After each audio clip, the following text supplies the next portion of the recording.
Bullies slapped a disabled girl in a diner. An hour later, bikers walked in. The morning sun poured through the windows of Daisy's Diner, a cozy little spot in a quiet Texas town. The smell of fresh coffee, pancakes, and sizzling bacon filled the air. Among the chatter and clinking dishes sat 14-year-old Emily Parker, her small hands wrapped around a vanilla milkshake. Her wheelchair was parked neatly by the booth near the window. She loved this place, the soft country music, the friendly waitress named Martha, and the way everyone usually greeted her with a smile. Emily had been born with cerebral palsy, but her spirit was anything but weak. Her mother always told her, "Sweetheart, your strength isn't in your legs, it's in your heart." That morning, Emily was drawing in her sketchbook, humming softly, completely unaware of the cruel eyes watching her from across the room. 4 teenage boys had just entered the diner, loud, restless, and clearly up to no good. They wore torn jeans and baseball caps turned backward, laughing too loudly as they slid into a booth. Martha frowned but said nothing. She'd seen their type before. One of them, Derek, the self-proclaimed leader, noticed Emily. His smirk twisted into something ugly. "Hey, check her out," he whispered to his friends. "Wheels over there thinks she's normal." Emily felt their stares and tried to ignore them, focusing on her sketch. But the boys got louder, tossing crude jokes across the diner. The laughter cut through her calm like a knife. Finally, Derek stood, swaggering toward her. "What you drawing, princess?" he sneered, leaning too close. Emily looked up, her soft voice trembling. "Just a picture." He grabbed her sketchbook and flipped through it. "Aw, little drawings. That's cute." Then without warning, he slapped her milkshake off the table. The glass shattered, spilling pink cream and broken glass over her lap. The diner went silent. Emily froze, her eyes wide, tears forming but refusing to fall. Martha rushed over, furious. "That's enough, Derek," she snapped. But Derek only laughed and walked away, his friends following, still chuckling. "What's she gonna do? Roll over me?"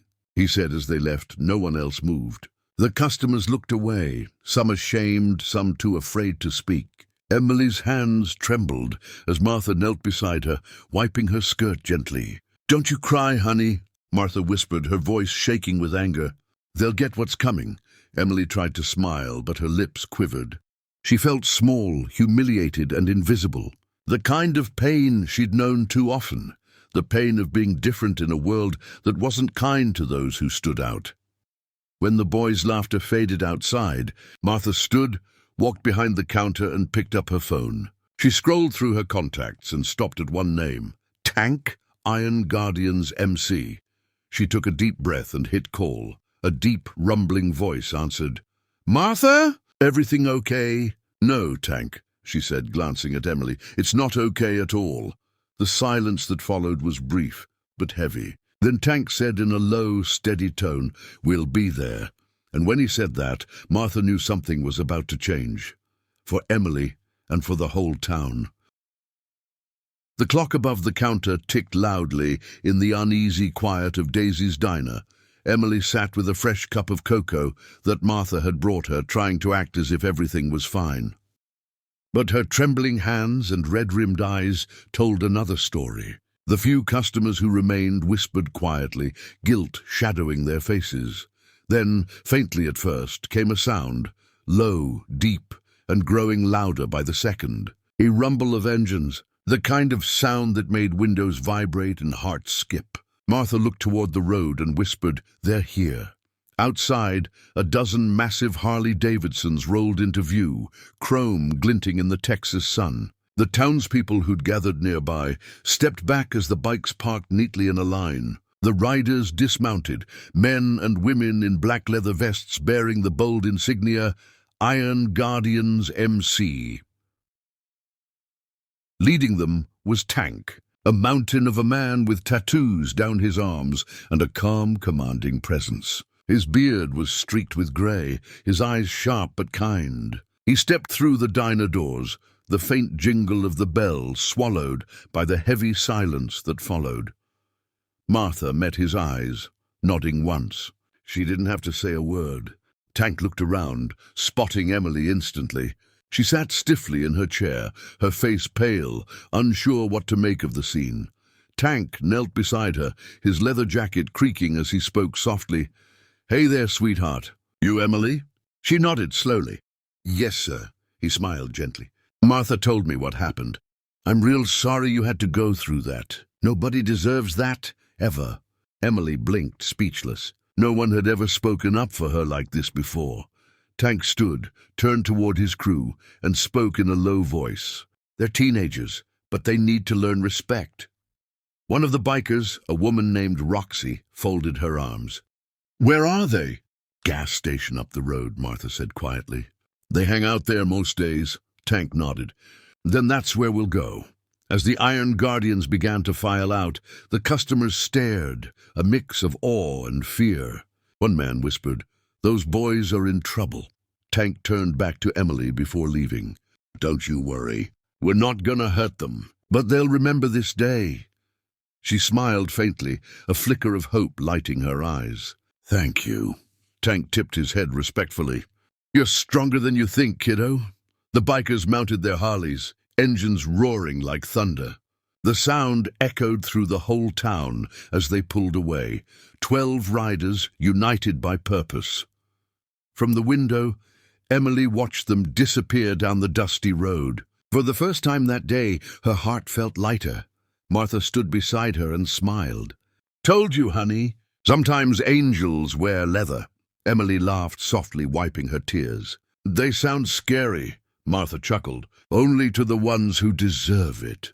And as the Iron Guardians rode toward the Bullies, the quiet town held its breath, knowing justice in its own way was on the way.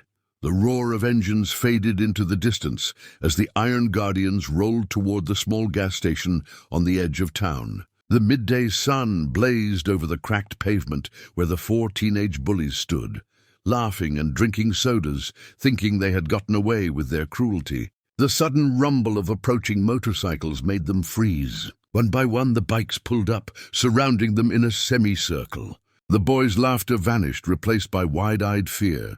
Tank shut off his engine last and swung his leg over the bike, boots hitting the ground with a heavy thud. He took a few slow steps forward, his presence commanding silence. The boys backed up, their cocky attitudes dissolving into nervous glances. "You, Derek?" Tank asked calmly, eyes fixed on the ringleader. Derek swallowed hard, trying to act tough. "Who wants to know?" Tank's tone stayed even, but his words carried weight. "Name's Tank, Iron Guardians. I just came from Daisy's diner. You remember what you did to that girl in the wheelchair?" No one answered. The youngest boy muttered, "We were just joking." Tank took one step closer. "That wasn't a joke. That was cruelty." The boys shifted uncomfortably as the rest of the bikers stared them down, Roxy with her arms crossed, Bear cracking his knuckles, and Ghost leaning against his bike with a cold smile. Tank continued, his voice steady but sharp. "Now, I'm not here to hurt you, but I am here to make sure you understand what you did." He turned to his crew. "Let's take a little ride." The boys hesitated. "Ride?" Derek asked nervously. Tank pointed toward his bike. "You're going to apologize to that girl face to face." Like men, they tried to protest, but one look at the Iron Guardians told them they had no choice. Minutes later, a strange procession rolled through town, tough bikers leading a group of terrified teens on foot toward Daisy's diner. People peered out from shops, murmuring as the scene passed by.